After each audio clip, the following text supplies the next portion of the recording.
Hi అందరికీ నమస్తే. ఈరోజు మన ఛానల్లో సింపుల్గా చేసుకునే స్ప్రింగ్ రోల్స్ని ఈ వీడియోలో మీతో షేర్ చేసుకోబోతున్నానండి. మంచి క్రిస్పీగా చాలా అంటే చాలా బాగుంటాయి. అంతేకాదు స్ప్రింగ్ రోల్స్ని ఈ స్టెప్తో చాలా ఈజీగా చేసుకోవచ్చు. ఒకసారి ఇలా ట్రై చేసి చూడండి. ఇంత సింపుల్ అని మీకే అనిపిస్తుంది. పర్ఫెక్ట్ టేస్ట్తో ఇంట్లోనే ఫుల్ ఎంజాయ్ చేయొచ్చు. మరి ఆలస్యం చేయకుండా కరకల్లాడే ఈ టేస్టీ స్ప్రింగ్ రోల్స్ని ఎలా చేయాలో ఇప్పుడు చూద్దాం రండి. మనం ఇంట్లో కూడా చాలా ఈజీగా చేసుకోవచ్చు. ముందుగా ఒక గిన్నెలో ఒక కప్పు వరకు మైదా పిండిని తీసుకుంటున్నాను.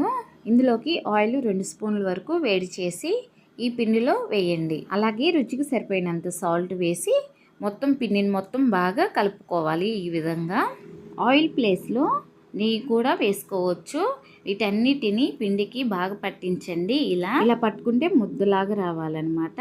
ఇలా కలిపిన తర్వాత ఇప్పుడు ఇందులోకి సరిపడినన్ని నీళ్ళను కొంచెం కొంచెంగా వేసుకుంటూ కొంచెం సెమీ సాఫ్ట్గా పిండిని కలిపి తీసుకోవాలి. చూడండి, చపాతీ పిండి కలిపినట్టు ఇలా కలిపి పక్కన పెట్టుకోవాలి. ఇలా ప్రెస్ చేస్తే ఇలా మెత్తగా ఉండాలన్నమాట. ఒక 10 నిమిషాల పాటు పక్కన. అలాగే స్ప్రింగ్ రోల్ ఊడిపోకుండా ఈ పిండిని కలుపుకోవడానికి ఇంకొక గిన్నెలోకి 1.5 స్పూను గోధుమ పిండిని తీసుకొని కొంచెం నీళ్ళని తీసుకొని పేస్ట్గా కలపాలి. లేకుండా బాగా కలుపుకోవాలి.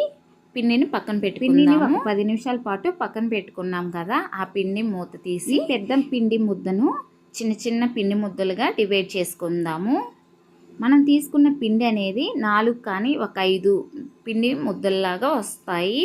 ఇప్పుడు ఒక్కొక్క పిండి ముద్దను తీసుకుంటూ మిగిలిన పిండి ముద్దలను ఆరిపోకుండా కవర్ చేసి పక్కన ఉంచండి. పిండి ముద్దను ఇలా పొడి పిండిలో వేసి రోల్ చేసుకుందాం. మనం చపాతీ పిండిని ఎంత పలుచగా రోల్ చేస్తామో అంతే క్రిస్పీగా వస్తాయి. కాబట్టి లావుగా కాకుండా అలానే పలుచగా కాకుండా వీలైనంత వరకు పలుచగా రోల్ చేయండి. చూడండి, చినిగిపోకుండా ఎంత పలుచగా ఉందో ఇలా పలుచగా చేసుకొని ఇలా పక్కన పెట్టుకోవాలి. తర్వాత ఒక ప్యాన్ పెట్టుకొని ప్యాన్ హీట్ అయిన తర్వాత ఆయిల్ వేయకుండా మనం చేసుకున్న చపాతీని ఇందులో వేసి ఒక 2 నిమిషాల పాటు కాల్చండి లైట్గా.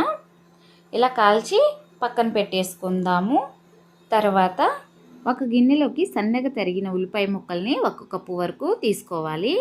అలాగే 2 కానీ 3 పచ్చిమిర్చి ముక్కల్ని, తర్వాత కొత్తిమీర సన్నగా కట్ చేసినవి, 1 స్పూన్ వరకు కారం, రుచికి సరిపోయినంత సాల్టు, మసాలా పౌడర్ మొత్తం బాగా కలుపుకోవాలి.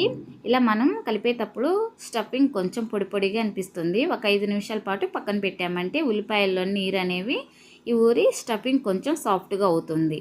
చూడండి, ఈ వీడియోలో చూపిస్తున్నట్టుగా స్ప్రింగ్ రోల్ వచ్చేలాగా ఇలా తీసుకొని ఇప్పుడు ఇందులోకి మనం తయారు చేసి పెట్టుకున్న ఉల్లిపాయ స్టఫింగ్ని తీసుకొని నీట్గా క్లోజ్ చేసుకోవాలి. ఎక్కడ ఓపెన్ అవ్వకుండా తడిపిండిని ఇలా అప్లై చేస్తూ క్లోజ్ చేయాలి. ఇలా ఫోల్డ్ చేసేటప్పుడు ఎక్కడైనా చినిగిపోయినా లేదా స్టఫింగ్ బయటికి కనిపించినా ఆ ప్లేస్లో కొంచెం తడిపిండిని పెడితే సరిపోతుంది. సో ఇలా అన్ని ఫోల్డ్ చేసి తీసుకోండి.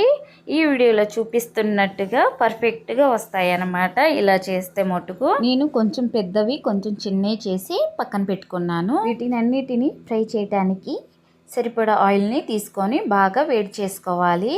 ఆయిల్ బాగా వేడయ్యాక ఇందులోకి ఎన్నైతే సరిపోతాయో అన్నీ తీసుకోవాలి. ఇలా వేసిన తర్వాత మంటను మీడియం ఫ్లేమ్లో పెట్టి స్లోగా టర్న్ చేస్తూ మంచి కలర్ వచ్చే వరకు ఫ్రై చేసుకోవాలి. ఫ్రై చేసేటప్పుడే మనకు తెలిసిపోతుంది. ఇలా క్రిస్పీగా వచ్చి మంచి కలర్లోకి వచ్చాక స్టవ్ ఆఫ్ చేసుకొని పక్కన పెట్టుకుందాము. చూడండి ఎంత క్రిస్పీగా కలర్ఫుల్గా ఉన్నాయో. స్ప్రింగ్ రోల్కి పక్కన కొంచెం టమోటా సాస్ని కానీ ఇలా ఫ్రై చేసి పెట్టుకున్న పచ్చిమిర్చి మిరపకాయలని వేడివేడిగా టేస్టీగా తినేయొచ్చు. ఇలా ట్రై చేయాలనుకుంటే ఓసారి ఇలా డెఫినెట్గా ట్రై చేయండి. అలాగే మీరు ట్రై చేశాక మీకు ఎలా వచ్చాయో కింద కామెంట్లో చెప్పడం అస్సలు మర్చిపోవద్దండి. ఇలాంటి మరిన్ని టేస్టీ అండ్ సింపుల్ రెసిపీస్ కోసం మన ఛానల్ని తప్పకుండా సబ్స్క్రైబ్ చేయటం అస్సలు మర్చిపోవద్దండి. Please subscribe and thank you for watching.